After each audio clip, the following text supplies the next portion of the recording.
Кызмын деген сөзүнө ишенбей кетирген аялыма бул сөздү айткым келет. Билесиңби, KG окурмандарынын баштан өткөргөн ар түрдүү окуялары менен бөлүшүп келет. Бул ирет бир окурмандын катын жарыялайбыз. Эгер сизде дагы кызыктуу баян бар болсо, бизге жөнөтүңүз. Башкы беттеги сүрөттүн окуяга тиешеси жок. Эркек башың менен сырыңды элге жарыялайсыңбы? Рас болот. Сендей да эркек болобу деген сыяктуу комментарийлер келип түшөрүнө көзүм жетип эле турат. Бирок жаш туруп башымдан өткөргөн бул окуямды силер менен бөлүшкүм келди. Атымды өзгөртүп, каталарымды оңдоп, окуянын жүрүшүн көзөмөлдөп койсоңор болот. Үйдүн кичүү эрке баласымын. Ата-энем эч нерседен кем кылбай, айтканымды аткарып чоңойтту. Каалаганымды кийем, каалаганымды жейм дегендей.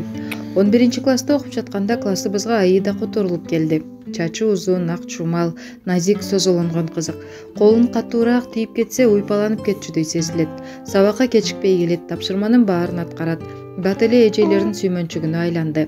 Эң кызыгы, эч кимибиз менен жакын мамиле куруп сүйлөшпөйт. Сабакка келгенде баарыңа салам, кетип жатканда баарыңар жакшы калгыла эле деп коет. 9-класстагы сүйлөшүп жүргөн кызыма жакпай калгандыгын айтып мамилени токтоттум. Анткени баары ашык болуп жаткан Аиданы өзүмдүк кылгым келди. Ал сөз айткан балдарга макул болгон жок.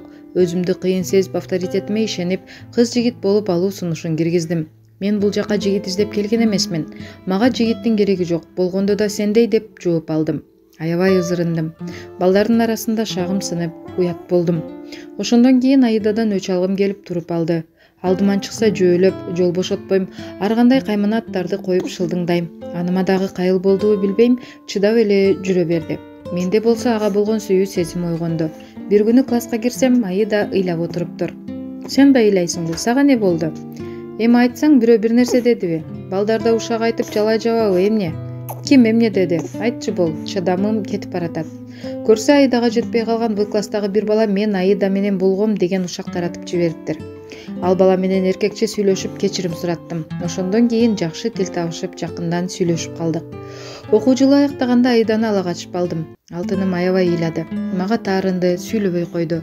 Ата-энеси дагы алып кетебиз деген жок. Мага жакындабай жүрүп, 1,5 ай дегенде чогуу болдук.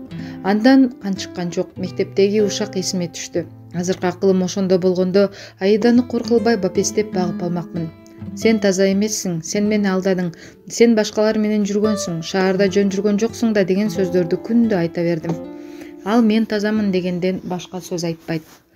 Айылда калган досторум кошулуп алып ичем. Аидага тынчтык бербейм, кулак мээсин жейм, кол көтөрөм, чыдады. Ортодон жарым жыл өткөндө кетип калды. Издеп барган жокмун. Досторум, ой, андан башка кыз калбай калыптырбы? Башкасын алып ал деп көкүтүштү. Ата-энемден, улуу эжелеримдин, келинчегимден кечирим сурап алып кел деген сөзүн укпай шаарга кетип калдым. Убакыт өттү. Окуу жайды аяктадым. Жакшы жумушка орноштум. Бир баланын атасы болдум. Жубайым менен бала үчүн эле жашап жүргөндөймүн. Ал мени сүйүп жалооруп турса да оюман Аида кетпейт. Кайда барбайын, анын элесин издейм, кетирген катам үчүн өкүнөм.